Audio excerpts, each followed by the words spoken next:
Ngiyambona lo baba, ngiyamthanda lo baba lona. Lo baba ngimazi futhi angazi ngihlangane naye. Kodwa ukuqala kwami ukumazi, ngaqala ukumazi ebuhleni. Nakhona futhi wayengasekho esewahamba ebuhleni. Ngomunye unyaka engasakhumbuli nami ukuthi kwakuyimuphi unyaka. Ngake ngavakashela eKhenani ebuhleni. Ngafica kukhulunywa ngaye lo baba lona. Egxekwa ethukwa ebekwazi zonke izici. Ngangiqala ukubona mina umuntu onyanywa amaNazaretha onke. Ngase sengifisa ukumazi lo baba, ngafisa ukumbona ukuthi umuntu onjani lo onyanywa ngabantu bonke.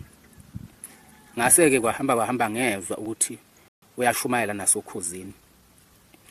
Kwathiwa amaNazaretha avaliwe ngisho ukulalela ukhuzi ngoba azothi alalela ukhuzi bese kukhuluma yena. Ngase ngilindayo ukuthi kuze kushaya isikhathi sokuba uyangena naye ukhuzini, uyashumayela.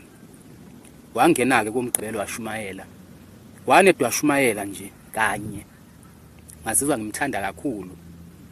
Ngezwe ukuthi le nkulumo ayikhulumayo noma le ntshumayela ayishumayela ngayizwa ukuthi iqiniso lodwa. Ukuthi ngoba phela iqiniso elibhlungu futhi okungaphileki nalo. Ilapho engaqala khona ukubona ukuthi kanti ukukholwa into enje ngaleyo ntshumayelo nje yakhe yodwa. Nakhona ngakaze ngilalele ngisho intshumayelo eziningi. Bakhona ke abantu ababejela ukuthi ngikhonza ebandleni lakhe. Angikhonze ebandleni lakhe futhi angazi nokuthi mawuye ePinetown uphuma uye ngaphi. Uqhelelene kakhulu ePinetown nala mina engihlala khona.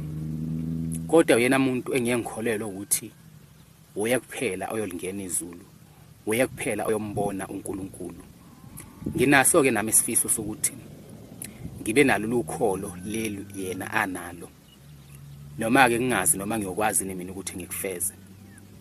Kodwa nje umuntu engimthanda kakhulu, okungijabulisa ukuthi ngizwile ukuthi amavidiyo amasehambe azafinyelela ngisho nakuye. Naye unaso isifiso sokungibona. Nami futhi nginaso isifiso sokumbona.